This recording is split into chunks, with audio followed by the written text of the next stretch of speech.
نیت کی اہمیت. عمر بن خطاب رضی اللہ عنہ نے منبر پر کہا، یعنی سب کے سامنے مجمع میں کہا، میں نے رسول اللہ صلی اللہ علیہ وسلم کو فرماتے ہوئے سنا، بے شک اعمال کا دار و مدار نیتوں پر ہے، اور بے شک ہر انسان کے لیے وہی ہے جس کی اس نے نیت کی.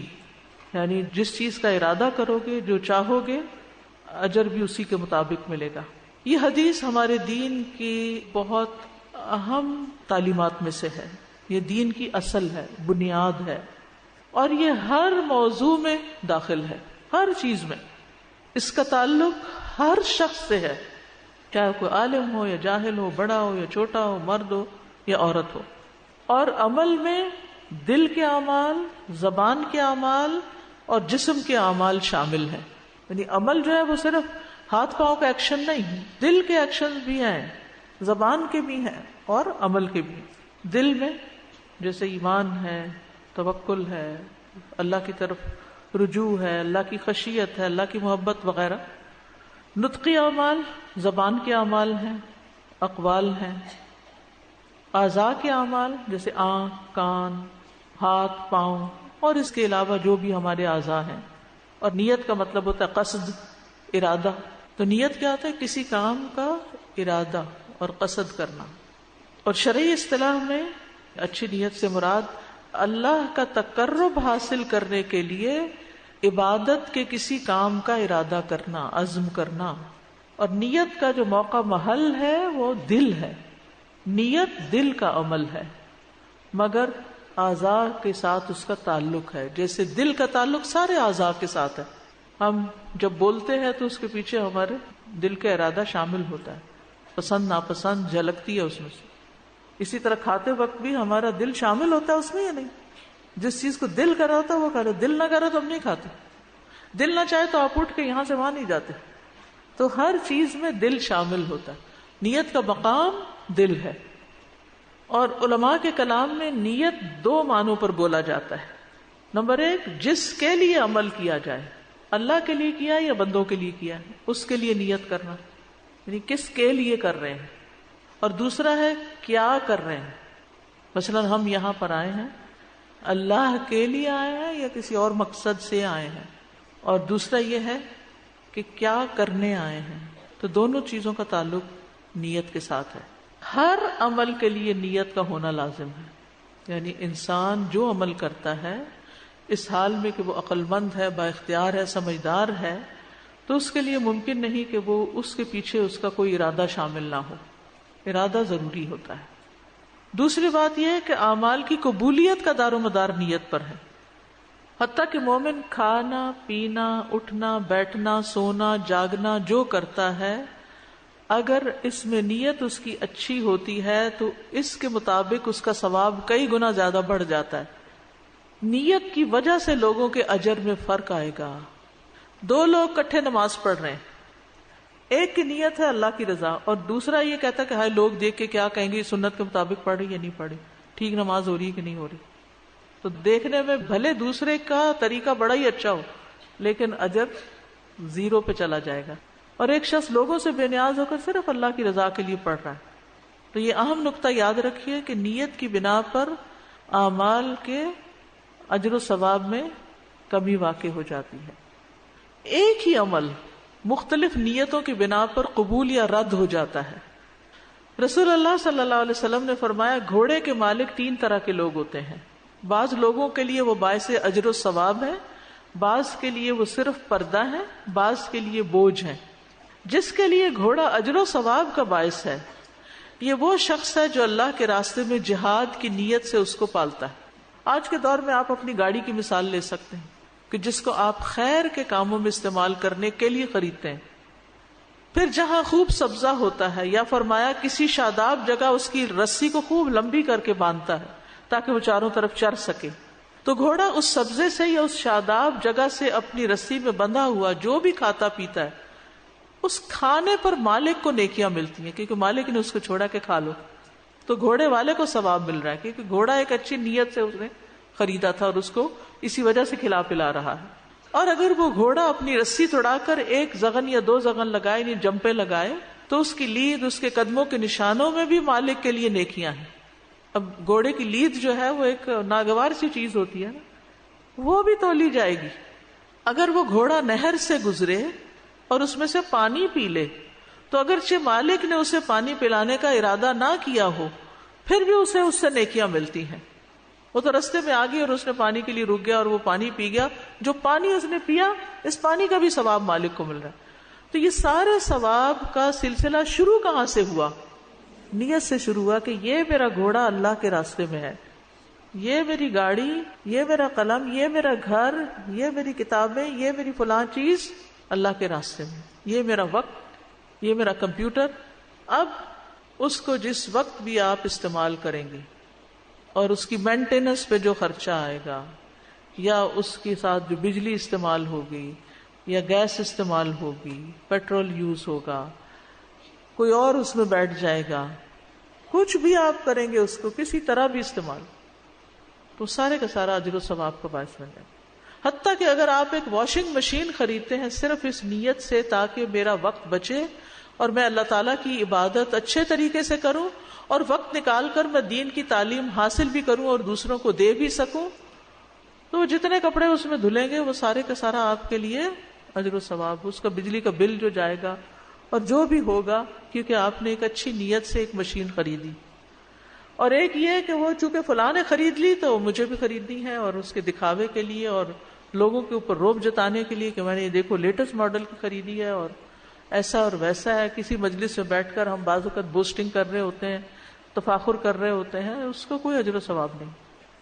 حتیٰ کہ ایک کمفرٹیبل جوتی آپ لیتے ہیں کہ اس میں میں اچھی طرح واک کر سکتی ہوں تاکہ میں فٹ رہوں اور پھر میں زیادہ سے زیادہ اچھی طرح نماز ادا کر سکوں، تو وہ جب تک پہنے جتنی واک کی وہ ساری واک بھی، وہ آپ کی ایکسرسائز بھی، وہ کھانا پینا بھی، وہ ساری چیزیں، وہ دوا خریدنا، وہ دوا کھانا، وہ ڈاکٹر کے پاس جانا، وہ سارا اس نیت کے گرد گھوم رہا ہے کہ ہیلدی باڈی جو ہے وہ زیادہ بہتر طور پر اللہ کی عبادت کر سکتی ہے.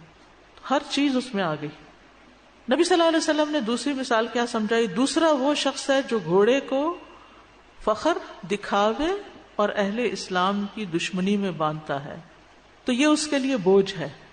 اور یہ جو گھوڑے کی تیسری قسم بتائی گئی، اگرچہ وہ اس حدیث میں اس کی ڈیٹیل نہیں ہے، لیکن وہ جو لوگوں کے لیے پردہ ہے، یعنی ذاتی ضروریات، گھر کی ضروریات پوری کرنے کے لیے، آپ اپنے مسائل حل کرنے کے لیے گھوڑا خرید لیتے ہیں، یہ گاڑی لے لیتے ہیں، جیسے عموماً ہم گھر کی ضرورت کی چیزیں لے لیتے ہیں، تو بس ان کو دنیا میں استعمال کرتے رہتے ہیں مگر اس کے پیچھے کوئی اچھی نیت نہیں ہوتی.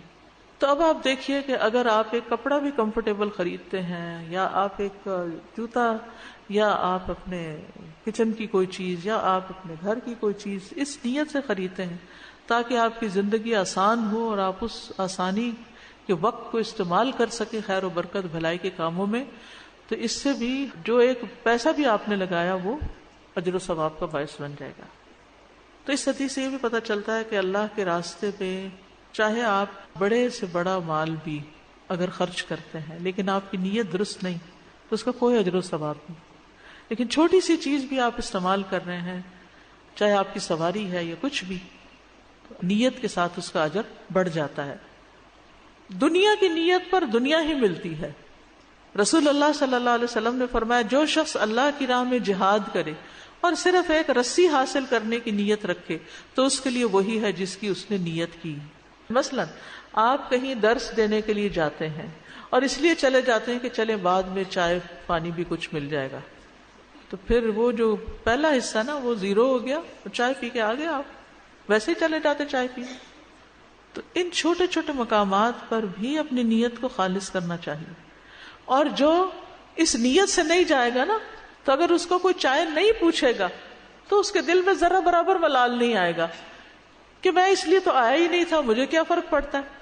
کوئی اس کو بڑا بھرپور طریقے سے ویلکم نہیں کرے گا، اسے کوئی فرق نہیں پڑے گا. کیا فرق پڑتا ہے، میں اس لیے تھوڑی آیا تھا، میں تو اپنے رب کے لیے آیا تھا، میں تو اپنی خاطر آیا تھا کہ مجھے کچھ اللہ کی رحمت ملے.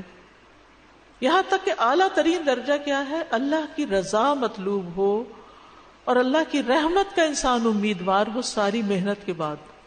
بعض اوقات ہم صدقہ خیرات اس لیے کرتے ہیں کہ اچھا یہ صدقہ کروں تو بیماری ٹل جائے، چلو ٹھیک ہے، لیکن اس وقت بھی نیت کیا ہونی چاہیے، میں یہ صدقہ کروں تاکہ مجھے اللہ کی رحمت ملے.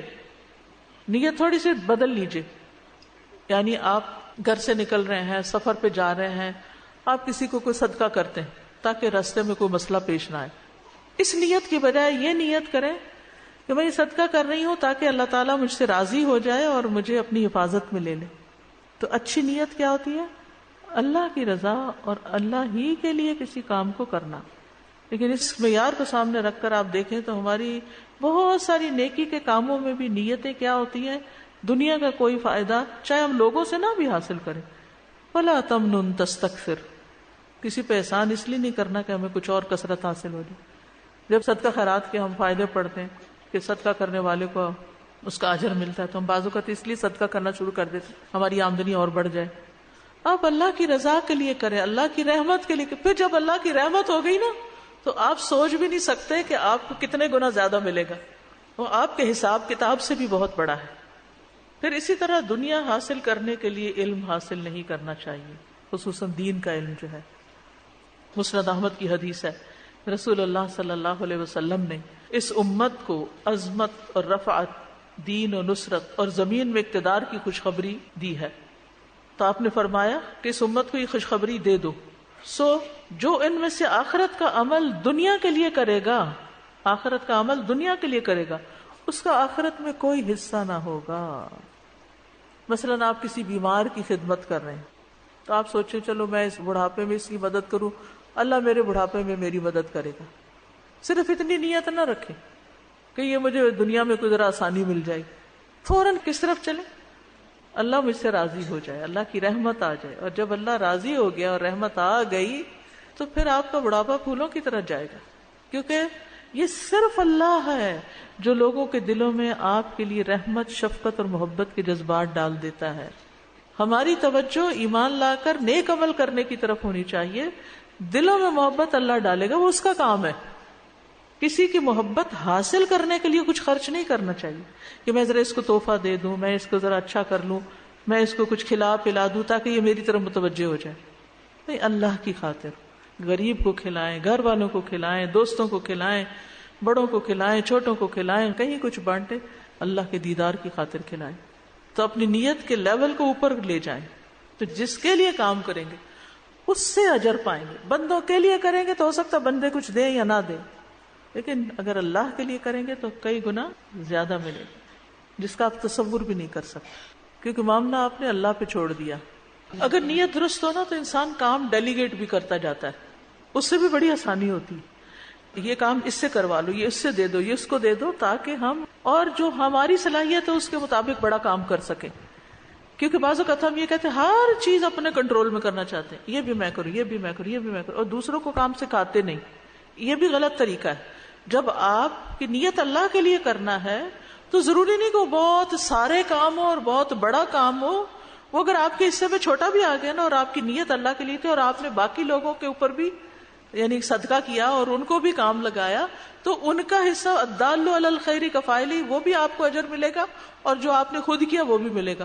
اسی طرح اگر آپ ایک بہتر ہیلپر رکھ سکتے ہیں اپنے باقی عیش و عشرت سے پیسہ نکال کر تاکہ آپ زیادہ سے زیادہ بہتر عبادت کر سکیں، بہتر دین خدمت کا کام کر سکیں، تو یہ نیت بھی آپ کے لیے بہت اجر و ثواب کا باعث ہوگی. اس طرح آپ کی دنیا بھی سہولت والی ہو جائے گی اور آخرت بھی اچھی ہو جائے گی.